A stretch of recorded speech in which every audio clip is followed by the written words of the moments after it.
तो अब क्रिएटिन के बारे में बहुत सारी चीज़ें आपको मार्केट में मिल जाएगी। क्रिएटिन से ये होता है, वो होता है, पॉजिटिव इफेक्ट्स, नेगेटिव इफेक्ट्स। तो ये वीडियो में सारे आंसर्स आपको मिल जाएंगे। मिथ्स, क्रिएटिन लेने से बाल उड़ते हैं नहीं उड़ते हैं, किडनी पे क्या इफेक्ट पड़ता है क्रिएटिन से, माइनर साइड इफेक्ट्स क्या होते हैं, क्रिएटिन है क्या, क्रिएटिन किस चीज़ में काम आता है, कितना लेना चाहिए। तो ये वीडियो है उस इंसान के लिए जिसको क्रिएटिन के बारे में सब कुछ जानना है। तो बिना किसी देरी के हम स्टार्ट करते हैं जितना जल्दी हो सकता है। तो सबसे पहला सवाल दिमाग में आता है हर एक इंसान के जो ये वीडियो देख रहा है कि क्रिएटिन है क्या। अब क्रिएटिन होता है एक अमीनो एसिड जो कि आपकी बॉडी में बहुत सारे अमीनो एसिड बनते हैं और उनमें से एक अमीनो एसिड होता है क्रिएटिन। क्रिएटिन आपकी बॉडी में बनता है लिवर में, पैनक्रियास में और किडनीज में। सबसे ज़्यादा बनता है लिवर में, बाकी बनता है थोड़ा बहुत पैनक्रियास और किडनीज में।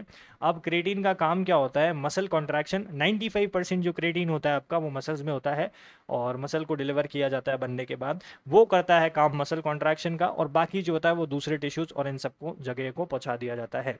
तो अब क्रिएटिन और क्या करता है, क्रिएटिन के फंक्शन क्या है एनर्जी प्रोडक्शन के अलावा। क्रिएटिन जो डैमेज टिश्यूज है उनको रिकवर करने में हेल्प करता है, बोन्स को रिपेयर करने में हेल्प करता है और आपके नॉर्मल टिश्यूज को भी रिपेयर करने में हेल्प करता है। अब क्रिएटिन सबसे ज़्यादा रिसर्च सप्लीमेंट है इस दुनिया का और सबसे इफेक्टिव सप्लीमेंट है और इस पे बहुत बहुत बहुत सारे रिसर्च पेपर्स अवेलेबल हैं जो कि हम उनमें से कुछ इंपॉर्टेंट डिस्कस भी करेंगे। और जो भी मैं चीज़ें बोल रहा हूँ वो किस बेसिस पे बोल रहा हूँ, रेफरेंसेस सारे आपको डिस्क्रिप्शन में मिल जाएंगे।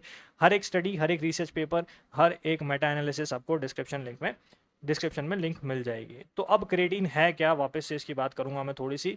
बेसिक अमीनो एसिड होता है एक, प्रोटीन में 20 अमीनो एसिड होते हैं, 20 में से एक क्रिएटिन है। तो क्रिएटिन कोई हार्मफुल केमिकल नहीं है, क्रिएटिन आपकी बॉडी खुद बनाती है। तो आप बाहर से एक्स्ट्रा क्रिएटिन ले रहे हैं टू मेक श्योर कि आपकी परफॉर्मेंस इंक्रीज हो जाए। तो अब क्रिएटिन सप्लीमेंट के ऊपर आते हैं। क्रिएटिन सप्लीमेंट में ऐसा क्या होता है कि आपको एनर्जी ज़्यादा मिलती है, आपको रिजल्ट ज़्यादा मिलते हैं। क्रिएटिन सप्लीमेंट में होता है हाई एनर्जी फॉस्फेट ग्रुप्स होते हैं क्रिएटिन के अंदर, जिनको फॉस्फोक्रिएटिन कह सकते हैं हम। वो आपकी बॉडी को एक्स्ट्रा एनर्जी प्रोवाइड करते हैं when you are working out. तो अब क्रिएटिन के बारे में और चीज़ समझने के लिए कि क्रिएटिन काम कैसे करता है, सप्लीमेंट की बात चल रही है यहाँ पे, बॉडी में जो बनता है उसकी बात नहीं कर रहा हूँ अब मैं। तो आप ये चीज़ ध्यान में रखना। तो जो सप्लीमेंट क्रिएटिन जो है वो काम कैसे करता है ये समझने के लिए आपको मुझे फॉस्फेगन सिस्टम समझाना पड़ेगा और एटीपी और क्रिएटिन क्रिएटिन फॉस्फेट की जो साइकिल होती है वो भी मुझे समझानी पड़ेगी। तो सबसे पहले हम स्टार्ट करते हैं फॉस्फेगन सिस्टम होता क्या है। जब भी आपकी बॉडी को हाई एनर्जी डिमांड होती है शॉर्ट अमाउंट ऑफ टाइम के लिए तो आपकी बॉडी फॉस्फेगन सिस्टम के पास जाती है। सबसे एफिशिएंट होता है ये। एनारोबिक एक्टिविटी कोई भी होती है उसके अंदर हाई एनर्जी शॉर्ट टर्म आपको प्रोड्यूस करनी है उसके लिए।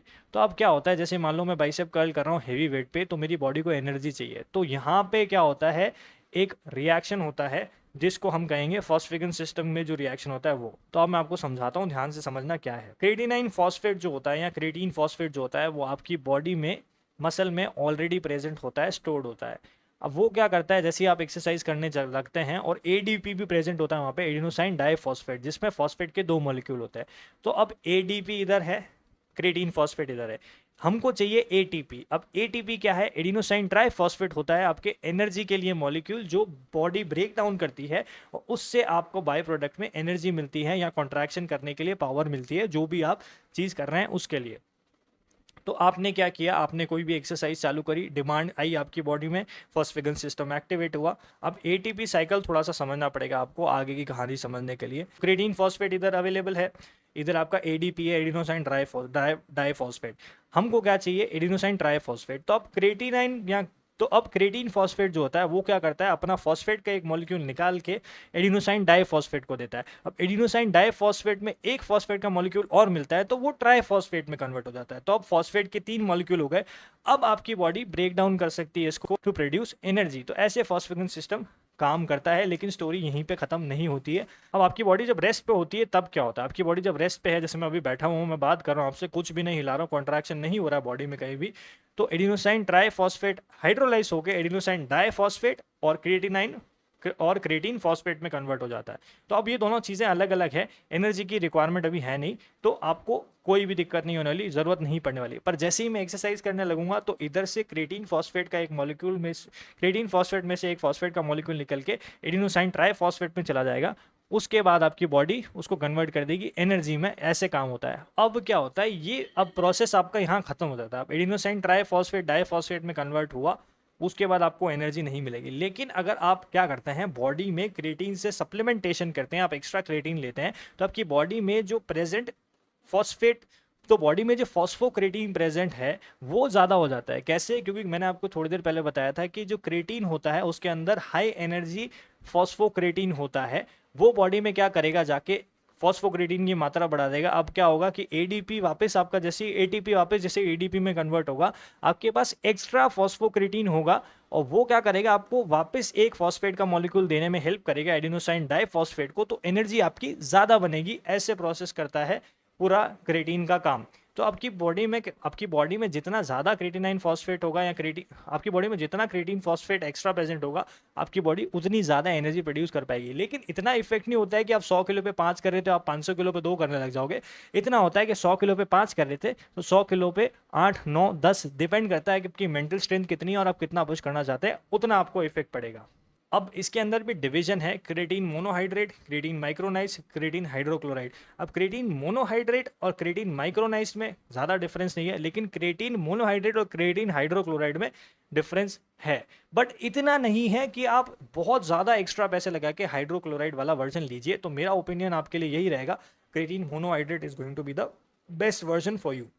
लोडिंग करना सबसे बेस्ट तरीका रहेगा आपके लिए क्रिएटिन लेने के लिए, क्योंकि अगर आपने कभी क्रिएटिन नहीं लिया है तो क्रिएटिन का सैचुरेशन बढ़ाना स्टार्टिंग में बहुत ज़रूरी है। और अगर लोडिंग भी नहीं करते तो आप ऐसे भी स्टार्ट कर सकते हैं, थोड़ा टाइम लगेगा रिजल्ट आने में, बट लोडिंग करना थोड़ा सा मेरे हिसाब से बेटर ऑप्शन है।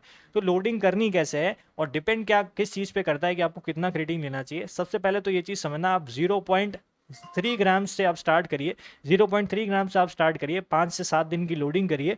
उसके बाद जैसे आपकी लोडिंग कंप्लीट होती है 7 दिन के बाद, आपको एवरी सिंगल डे 0.03 ग्राम्स पर किलोग्राम के हिसाब से आपको क्रिएटिन लेना है।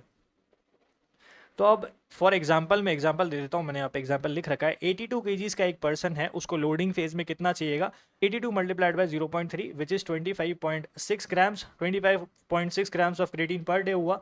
उसके बाद 82 into 0.03 which is 2.5 grams per day. हाँ, 0.03 इतना कम क्रिएटिन नेसेसरी होता है आपके लिए अगर आपने लोडिंग फेज कंप्लीट कर दिया है तो। अब आप ये चीज़ समझना कि एक और चीज़ है कि डोजेज चेंज किस किस के लिए ज़्यादा होना चाहिए या कम होना चाहिए। देखो, थोड़ा सा इंक्रीज बेनिफिट के लिए 5 ग्राम्स पर डे भी आप ले सकते हैं। किसी किसी को क्रिएटिन की थोड़ी सी इंसेंसिटिविटी होती है, कोई रिजल्ट्स नहीं दे पाता है, तो उनको क्या करना है कि 5 ग्राम्स ले सकते हैं। 5 ग्राम्स किसको लेना है, जिसकी बॉडी में मसल काफ़ी ज़्यादा है और फैट थोड़ा कम है। तो कुछ बंदे देखें आपने 12-15% रहते हैं, लीन होते हैं, बहुत ज़्यादा साइज होता है, तो आप 100% 5 ग्राम के आसपास की लिमिट तक ले सकते हैं। और इसके अलावा होते हैं कुछ कुछ लोग बिल्कुल इनसेंसिटिव क्रिएटिन से, बिल्कुल ही बॉडी में क्रिएटिन उनको लगता ही नहीं है, तो उनको क्या करना है, 10 ग्राम पर डे भी ले सकते हैं लोडिंग के बाद। बट देखो, ये चीज़ मैं रिकमेंड नहीं करूँगा क्योंकि किसकी किडनी में क्या इशू चल रहा है मुझे नहीं पता। अब इसके बाद मेजर तो कोई साइड इफेक्ट नहीं है, बट माइनर साइड इफेक्ट्स की बात कर लेते हैं। स्टमक क्रैम्प हो सकते हैं आपको बिना अगर ज़्यादा पानी के आप ज़्यादा क्रिएटिन लेते हैं। लोडिंग फेज में अगर आप पानी कम पीते हैं तो आपको स्टमक क्रैम्प होंगे, पेट में दर्द होगा।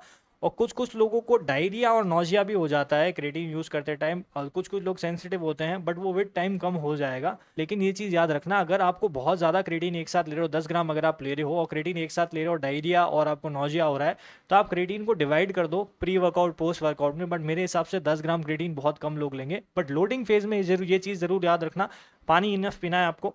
उसके बाद आपको ये चीज़ ध्यान रखनी, एक साथ बहुत सारा क्रिएटिन नहीं लेना है, नहीं तो डायरिया पक्का होगा और चक्कर या नौजिया तो फील हो ही होगा, आपको अजीब सा लगेगा। तो अब मेरे को लग रहा है कि वीडियो थोड़ी ज़्यादा लंबी हो रही है, तो मैं यहाँ इस वीडियो को रोक रहा हूँ। मिथ्स वाली वीडियोज़ के लिए स्टे ट्यून्ड, कल डालेंगे या परसों डालेंगे। Thank you for watching, have a nice day and I will see you in the next part of creatine video. Bye bye.